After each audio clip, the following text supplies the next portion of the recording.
L'armée israélienne, qui a arraisonné les 65 bateaux des flottilles dans les eaux internationales, acte de piraterie contraire au droit international et au droit humanitaire, cette armée continue à massacrer les Palestiniens à Gaza, en Cisjordanie.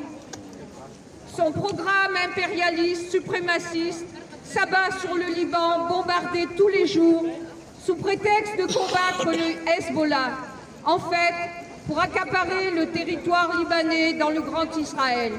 La zone tampon du Liban Sud a été rasée, comme à Gaza, c'est une zone morte. Honte au gouvernement français, honte à M. Macron, honte à M. Barrot, ministre des Affaires étrangères, qui restent dans leur silence complice et continuent de soutenir l'État d'Israël et de criminaliser les défenseurs du peuple palestinien, encore et toujours accusés d'apologie du terrorisme, alors que le gouvernement français supporte, soutient et appuie le terrorisme d'État israélien de Netanyahou, Ben Gvir, Katz et Smotrich. Eh bien, bonjour à tous les camarades. Merci de votre... un peu plus haut. Bonjour à tous les camarades et merci de votre soutien.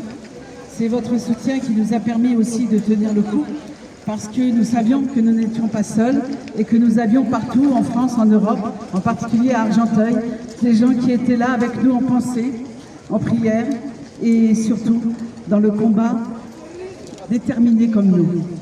Alors je ne serai pas trop longue sur les tortures que nous avons subies parce que moi-même, je veux dire jusqu'à aujourd'hui, j'en ressens encore la douleur dans ma chair, mais il faut savoir que c'est une société malade. Ce sont des jeunes soldats qui sont éduqués de manière sadique, de manière à faire du mal. Lorsque nous étions restés sur le pont à genoux, pendant des heures et des heures, les mains en l'air sous le soleil, eh bien, si on avait le malheur de se pencher un peu pour reposer nos genoux, ils arrivaient avec les matraques et les coups de pied dans le dos, dans les fesses, sur le dos. Ils nous prenaient par la tête et nous collaient la tête au sol et nous disaient sur les genoux, face à terre, pour nous humilier. Parce qu'ils ne voulaient surtout pas qu'on lève la tête. Pour eux, c'était une manière de nous retirer notre dignité. C'était une manière de nous arracher notre fierté d'être là. Mais jamais ils nous arracheront cette dignité. Ce que nous avons vécu, c'est un dixième de ce que vivent les Palestiniens tous les jours, notamment à Gaza, mais aussi en Palestine occupée.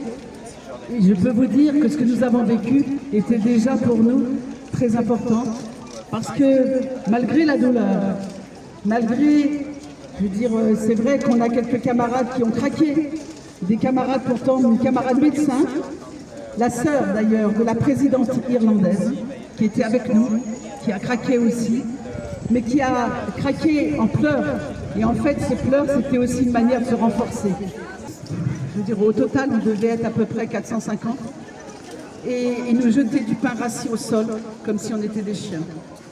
Et nous, on a dit non, on est trop fiers. On préfère faire la grève de la faim, mais on ne mangera pas ce pain rassis. Et c'est vrai que ça nous a affaiblis, mais en même temps, affaiblis physiquement. Mais ça nous a renforcés de manière morale et psychologique. Parce que nous savions que demain nous allions être là. Et pour nous, même si on était arrêtés à 300 km des côtes de Gaza, 300 km c'est pas grand-chose, mais 300 km en eau internationale, ça prouvait le viol du droit international.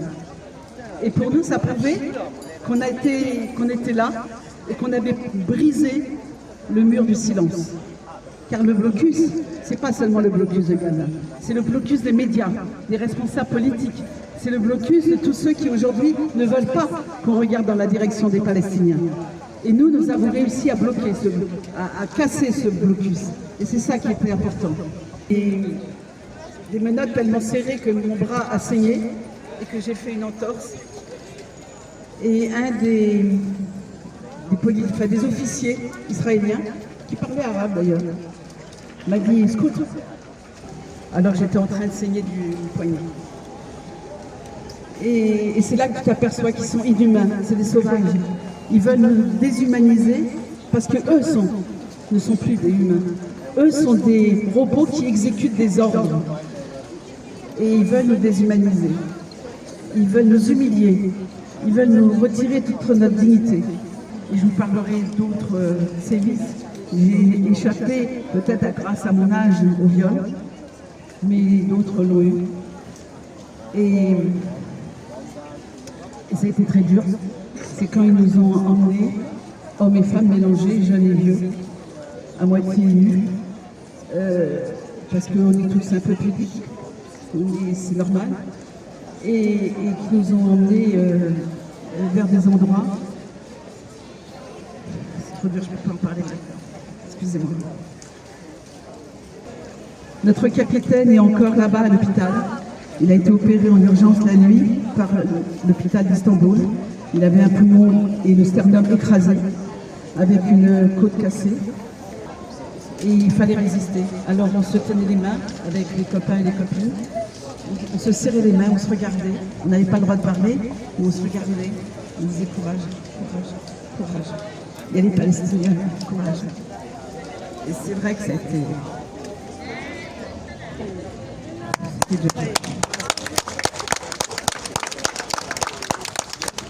À la prison, on avait bien sûr jeté nos portables, comme ça ils n'avaient aucun contact.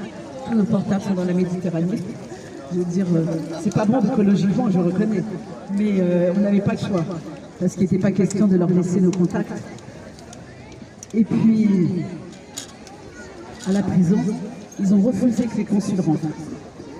Les consuls sont venus, se sont rendus.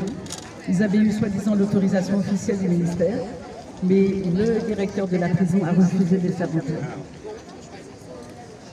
Et on n'a jamais vu le consul.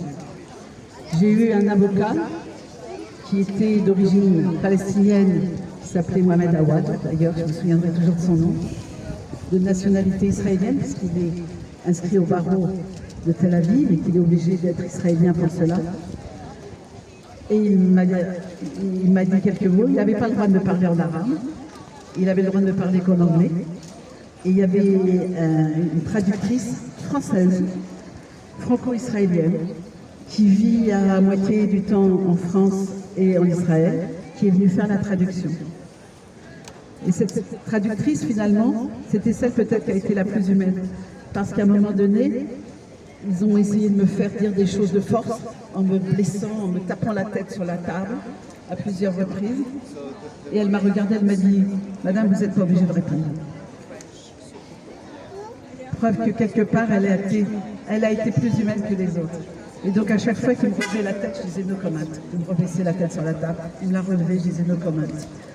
Et ils en ont eu marre, ils m'ont gardé pendant, je sais pas, 2 ou 3 heures en interrogatoire, et j'ai pas cédé. Voilà, donc après, je me suis retrouvée dans des cellules, des cellules, des cellules. C'était très dur. Finalement, il y a eu tellement de pression. Je reconnais que le consulat de France a fait pression en disant « c'est toute la délégation ou rien ». Et Madame Boumedienne fait partie de la délégation. Donc ils ont fini par m'envoyer à Istanbul. Mais comme je n'étais pas sur la liste, je n'avais pas de billet d'avion. Voilà, tous les autres gens pouvaient rentrer et moi je ne pouvais pas rentrer, j'étais à Istanbul bloquée en attendant un billet d'avion. Maintenant, le combat continue. Quelles que soient les tortures, d'ailleurs, je voudrais vous le dire, avec l'association AJPO, l'association des avocats pour la justice au Proche-Orient, on a décidé de porter plainte contre Israël. Parce que je suis aussi avocate, j'étais aussi avocate là-bas, observateur. Et donc, kidnapping, piratage. D'ailleurs, quand ils m'ont dit pourquoi vous êtes venu en Israël, j'aurais répondu, mais moi je ne voulais pas venir en Israël. C'est vous qui êtes venu me kidnapper et vous me jouer sur le bateau. Moi je voulais aller en Palestine. Ils ont compris que je me moquais d'eux. Donc on a décidé de porter plainte. On va porter plainte auprès du tribunal pénal international. Parce que le kidnapping, je veux dire le sabordage, l'arraisonnage et le piratage sont interdits en droit international. Parce que les tortures, et les tortures que je vous montre, sont toutes indiquées comme classées torture. Donc il y aura une plainte, notre association AJPO va suivre la plainte, et on ira jusqu'au bout, on ne lâchera pas. Et j'espère que vous serez tous avec nous pour suivre cette plainte jusqu'au bout. Parce que L'État d'Israël doit savoir qu'il n'y a pas d'impunité, c'est fini l'impunité. Il n'y a plus d'impunité, ils ne sont pas au-dessus du droit. Ils doivent respecter le droit. Et nous irons jusqu'au bout parce que nous refusons cette impunité. L'impunité, c'est terminé, on leur a dit. On ira jusqu'au bout. La Cour internationale, le tribunal pénal international, la Cour des droits de l'homme, on ira jusqu'au bout, mais on veut leur condamnation. Des sanctions pour Israël! Des sanctions pour Israël!